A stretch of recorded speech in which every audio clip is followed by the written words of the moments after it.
తరహాతో విజయనగర జమీందారు అయినటువంటి విజయరామరాజు మనకి ఈ బొబ్బిలిపై యుద్ధం ప్రకటించడం జరిగింది.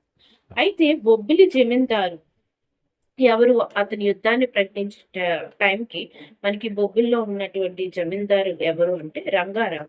ఈ రంగారావు చనిపోగా అతని మిత్రుడైనటువంటి అంటే అతను యుద్ధం ప్రకటించేటప్పటికి ఈ రంగారావు అనే అతను ఉండేవాడు. అతను చనిపోయాడు. అతను చనిపోయిన తర్వాత అతని మిత్రుడైనటువంటి తాండ్ర పాపారాయుడు వెరీ ఇంపార్టెంట్. ఈ తాండ్ర పాపారాయుడు రామరాజును హత్య చేశారు. విజయరామరాజు యుద్ధానికి వెళ్ళి ఆ రంగారావుని చంపాడు లేదా అప్పుడు చనిపోయాడు యుద్ధానికి వెళ్ళినప్పుడు రంగారావు. సో అతని పై రివెంజ్ తీర్చుకోవడానికి తన మిత్రుడైనటువంటి తాండ్ర పాపారాయుడు విజయరామరాజును హత్య చేయడం జరిగింది. వెరీ తరువాత ఆనంద గజపతి